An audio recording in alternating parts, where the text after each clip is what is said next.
सिरसा लोकसभा क्षेत्र से इंडिया गठबंधन की प्रत्याशी कुमारी सैलजा का धुआंधार प्रचार जारी है। वो जहां जहां पर भी जा रही है, एक भारी जनसमर्थन उनके साथ देखा जा सकता है। ऐसे में ये कहना गलत नहीं होगा कि कुमारी सैलजा के लिए सिरसा लोकसभा क्षेत्र में एक तरफा माहौल बना हुआ है। जी हाँ, तस्वीर तो 4 जून को ही साफ हो पाएगी, लेकिन बता दें कि जिस तरीके से वो लोगों के बीच पहुंच रही है, वोटों की अपील करने के साथ साथ वो बीजेपी पर भी जमकर निशाना साध रही है। एक जनसभा को संबोधित करते हुए उन्होंने कहा है कि हमने बीजेपी का 10 साल का कुशासन खत्म करना है। बीजेपी धर्म और जाति के आधार पर लोगों को बांटना चाहती है। गांव बंटवारे से नहीं, भाईचारे से चलते हैं। तो क्या कुछ कहा उन्होंने, आप खुद ही सुन लीजिए। भारतीय जनता पार्टी के 10 साल का कुशासन हमने खत्म करना है। कुशासन इसलिए क्योंकि भारतीय जनता पार्टी ने लोगों में बंटवारा ही करने का प्रयास किया है, लोगों को जोड़ने का नहीं किया। कभी धर्म के नाम पे, कभी जाति के नाम पे, तो इन चीजों से हमने चौकन्ना रहना है। गांव कभी बंटवारे से नहीं बसा, गांव हमेशा भाईचारे से बसा है। तो इसलिए हम सबको मिलकर ये भाईचारा भी कायम करना है, और जो हमारा किसान, हमारा गरीब, जो उसकी जरूरत है वो हमको पूरा करनी है।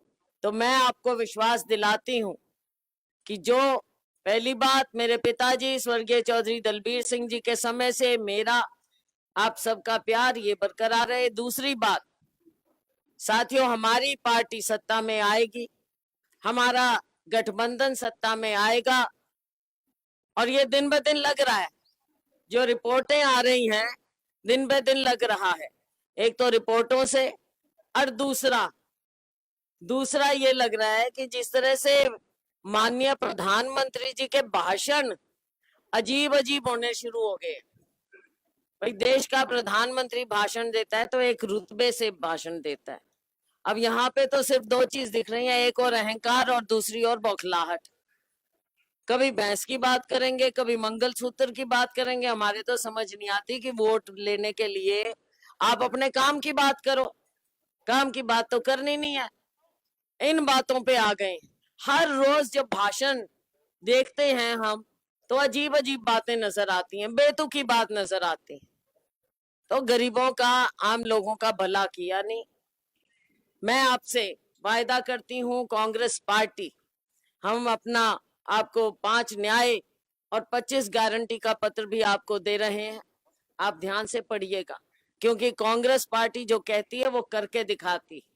तो साथियों, हमने आप सबको, जो किसान है, किसान ये बात याद रखें कि पहले भी कांग्रेस पार्टी ने आपके कर्जे माफ किए थे। 72,000 करोड़ रुपए के कर्जे माफ किए थे हमने पिछली बार जब हमारी सरकार थी। और इस बार फिर वायदा है कि आपके कर्जे भी माफ करेंगे, और जिसके लिए आप धरने, जुलूस, प्रदर्शन करते हो, एमएसपी की कानूनी गारंटी भी हम देंगे आपको। सरकार आने दो। और साथियों, बिल्कुल बिल्कुल आपकी आवाज है भाई, बिल्कुल आएगी। और गरीबों की, देखो, गरीब किसी भी जाति का हो सकता है, चाहे दलित है, चाहे पिछड़े वर्ग का है, चाहे सामान्य वर्ग के गरीब है। हर गरीब परिवार में हम एक महिला को हर साल 1 लाख रुपया देंगे। हमारी सरकार बनने दो। लेटेस्ट वीडियोस के लिए अभी सब्सक्राइब करें A1 हरियाणा को और प्रेस करें बेल आइकन, ताकि सभी अपडेट्स आपको मिले सबसे पहले।